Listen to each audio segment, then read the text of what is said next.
नमस्कार. श्रावणी रेसिपी मराठीमध्ये मी तुमचं सर्वांचं मनापासून स्वागत करते.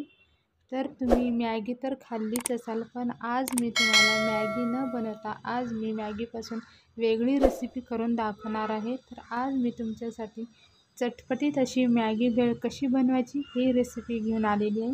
चला तर मग व्हिडिओला सुरुवात करूया. त्या अगोदर मॅगी भेळ बनवण्यासाठी लागणारं साहित्य पाहूयात. चला तर व्हिडिओला सुरुवात करूया. तर सगळ्यात अगोदर मी इथं 2 पॉकेट मॅगीचं घेतलेलं आहे. त्यानंतर चवीनुसार मीठ, केचप, मॅगी मसाला, लाल तिखट. मॅगी भेळ बनवण्यासाठी अगदी कमी साहित्य लागतं.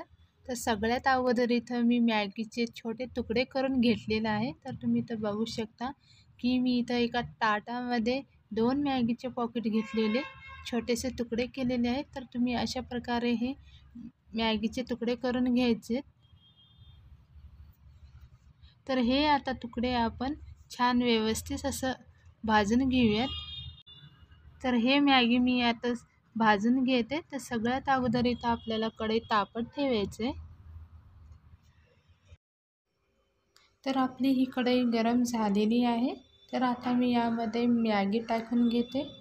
त्यानंतर या मॅगीला आपण साधारण 1 मिनिट तसंच आपण छान व्यवस्थित भाजून घ्यायचे.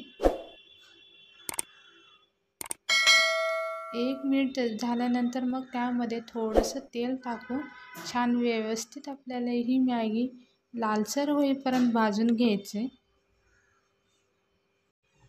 तर आपण या मॅगीला आपल्याला साधारण 2 मिनिट मंद आचेवर छान लालसर भाजून घ्यायचे. तर तुम्ही इथं बघू शकता की आपली ही मॅगी व्यवस्थित छान अशी भाजून तयार झालेली आहे. तर मी हे एका ताटामध्ये काढून घेते.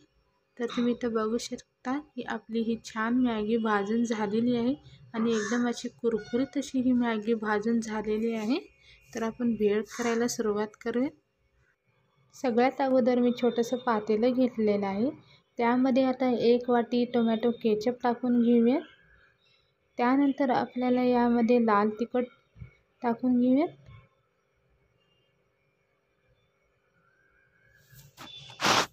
त्यानंतर आपल्याला इथे मॅगी मसाला टाकून घ्यायचे.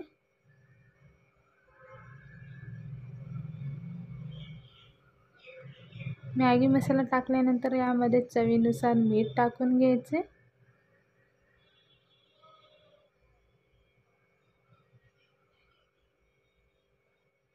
त्यानंतर आता चमच्याने आपल्याला छान व्यवस्थित मिक्स करून घ्यायचे. तर अशा प्रकारे मग त्यानंतर आपण यामध्ये कांदा टाकून घेऊया. तो कांदा बारीक चिरून घ्यायचे.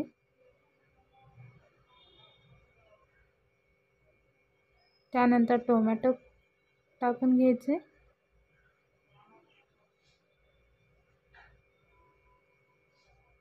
त्यानंतर हे छान व्यवस्थित असं मिक्स करून घ्यायचे. त्यानंतर हे आपण मॅगी यामध्ये टाकून घेऊया. तर मॅगी टाकल्यानंतर छान चमच्याने आपण छान मिक्स करून घेऊया. तर अशा प्रकारे आपली ही मॅगी तयार झालेली आहे. तर तुम्ही इथं बघू शकता की आपली मॅगी झटपट अशी तयार झालेली आहे. तर तुम्ही अगदी अशा प्रकारे ही मॅगी बनवून खाऊ शकता.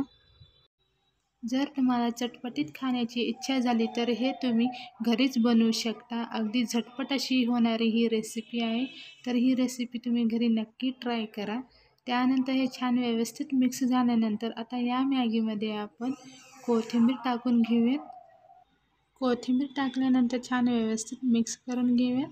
तर अशा प्रकारे आपली ही मॅगी भेळ तयार झालेली आहे. तर तुम्ही तर बघू शकता. तर तुम्ही हे घरी नक्की ट्राय करा. खूप छान लागते. अगदी भेळसारखीच लागते. तर तुम्ही ही रेसिपी नक्की ट्राय करा. तर मी हे आता एका बाउलमध्ये काढून घेते. तर तुम्ही इथं बघू शकता. तर ही मॅगी खूप छान अशी झालेली आहे ही मॅगी भेळ. तर तुम्ही हे घरी नक्की ट्राय करा. हे लहानांपासून मोठ्यांना सर्वांना आवडेल ही रेसिपी. तर तुम्हाला मॅगी भेळ ही रेसिपी तुम्हाला कशी वाटली हे मला कमेंट्समध्ये नक्की कळवा. आणि माझे व्हिडिओ आवडत असतील तर लाईक करा, शेअर करा आणि सबस्क्राईब करायला विसरू नका. तर पुन्हा भेटूयात नवीन रेसिपीसोबत. तोपर्यंत धन्यवाद.